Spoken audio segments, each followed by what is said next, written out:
Hi, it's Christina with the Sisyphean Journal. We're continuing our look at Line 5, the book I worked on with Mark Crutcher and the rest of the team at Life Dynamics. And today we're starting into the case histories.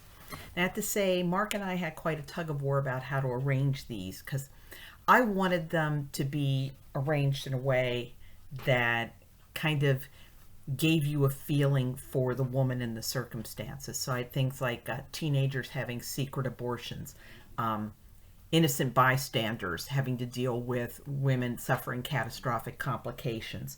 I can't even remember the other topics, but I wanted to focus on it as, the impact that it had on people. Mark, on the other hand, wanted to break it down according to type of injury. But of course, you have multiple types of injuries. You can have a uterine laceration, poke a hole in your uterus, pull out a loop of your bowel, rip up your kidneys. So it's like, where do you put this injury? And I just felt like the organization really didn't help you relate to the women, to the family members. Yeah, another topic I wanted was secret abortions, where the family didn't find out about the abortion until their loved one was either hospitalized or dead.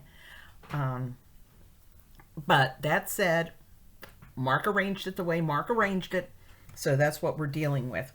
So I'm looking at his first category, which is injuries to the uterus, and I'm just picking out a few humdingers to share with you.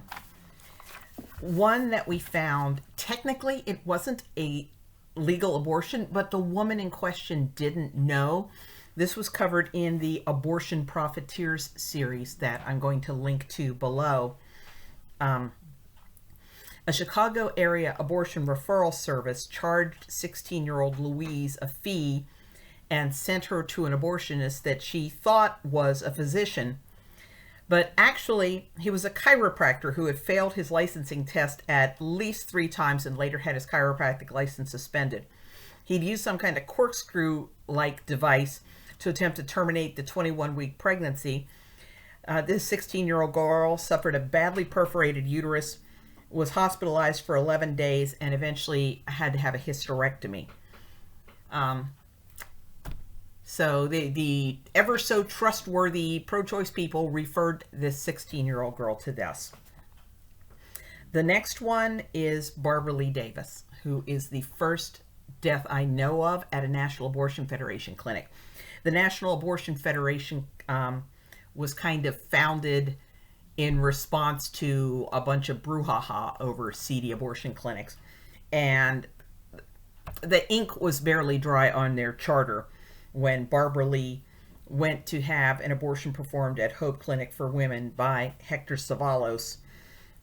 They sent her home and she just bled out. And the face and spine of her unborn baby were found embedded in a tear in her uterus. And Barbara Lee had been referred to this clinic by a local women's group. Then the next one. Try to guess who this doctor is. And let me pause a second while I look up our source. Okay, so I looked up. This comes from the Sedgwick County, Kansas District Court, case 82. Shut up, Bugsy. 82C1309 is this case. So this comes from court documents.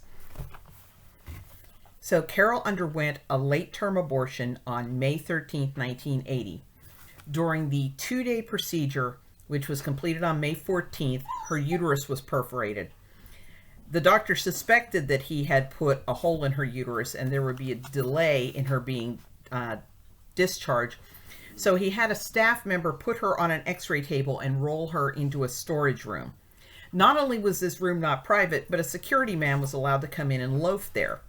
Carol was in a lot of pain, but the staff told her to shut up because her cries were frightening patients who hadn't started their abortions yet. They left Carol alone, cold, and nauseated. Her cries were finally investigated by another patient who said she would try to find someone to help. During the post-op checkup, This doctor blamed Carol for ruining his record of not poking a hole through a uterus in the last 2 or 3 years, and told her she should have undergone the abortion in a hospital because of the fetus's age. Well, whose choice was that? It was his, not hers. Now, while Carol was living through all this, her husband was left sitting in the waiting room, not informed of his wife's whereabouts or condition. When the clinic closed, he was sent outside to wait. When Carol came out, she was bent over in pain, and on the ride home, she cried out in pain every time the car hit a bump. Her husband had to carry her into the house.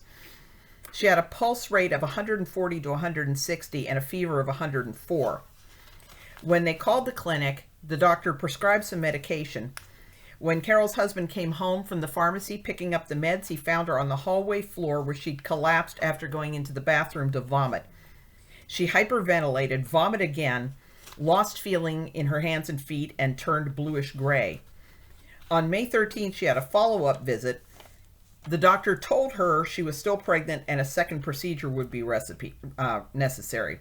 When her husband asked about the second procedure and what precautions would be taken to prevent a second perforation, this doctor had the couple ejected from his National Abortion Federation clinic. Okay, this was in Sedgwick County, Sedgwick County, Kansas. Can anybody guess who this was? If you guessed abortion rights hero George Tiller, ding, ding, ding, you win the prize. Oh my gosh, I just can't do anything with my hair. Okay. Then I have Ellen Williams. I'll provide a link to her below. This was one of the first 2 abortion deaths that I learned of. She went to the Dadeland Abortion Clinic in Miami.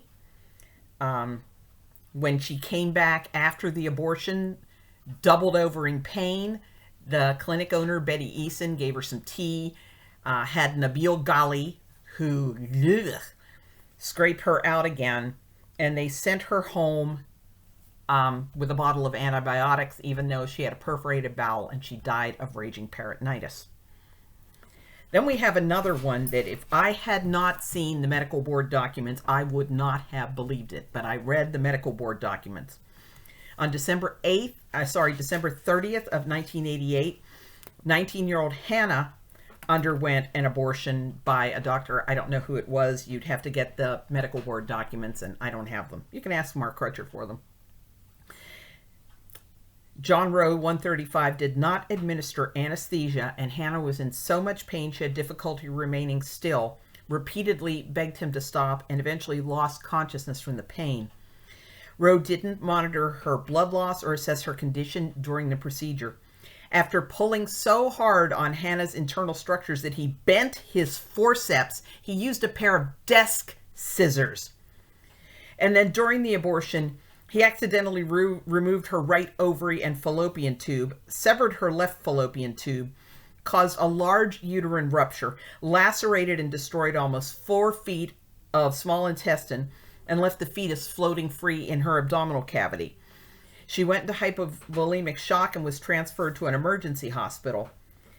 And then somehow he convinced her to return for follow-up care. She attended regular appointments from January until May of 1989, during which time he engaged in inappropriate sexual behavior with her. What a charming man. And then the last one from this section is, I'm going to link to it below. It's Scott Barrett, the same guy who killed Stacy Ruckman. I'll provide a link to her story below. And again, this is from medical board documents. This is not something that we even got from a newspaper. It's from the medical board documents. It is February 22nd of 1990. A patient identified only as BJ in the medical board documents underwent an abortion performed by Barrett. She woke screaming during the abortion and begged him to stop. He had an employee clamp his hand over her mouth. She went under again, but awoke this time in a chair in the recovery room with the bottom of her shirt drenched in blood. The next thing she remembered was Barrett carrying her to her car, after which a friend drove her to the hospital. The note Barrett sent to the hospital described the abortion as uneventful, and he didn't disclose any of the medications he administered to her. Because the ligaments around BJ's uterus had been severed and her right ovary torn loose. Her uterus and ovary had to be removed. The doctor who did the emergency surgery testified it would take a lot of force, an extreme amount of force, to do that kind of damage. He noted that the perforation was 4 inches in length and caused BJ to lose an incredible amount of blood. The medical board stated that, having nearly eviscerated his patient and with her clearly in critical condition, he sent her to the hospital in a private car during rush hour. A more egregious example of incompetence and gross negligence is difficult to imagine. So just remember, the abortion lobby is not trying to investigate and find out whether abortion clinics are doing this sort of thing. They're trying to find out whether pro-life clinics who are, oh my God, handing out baby clothes, the horror, are saying things that the abortion lobby doesn't like.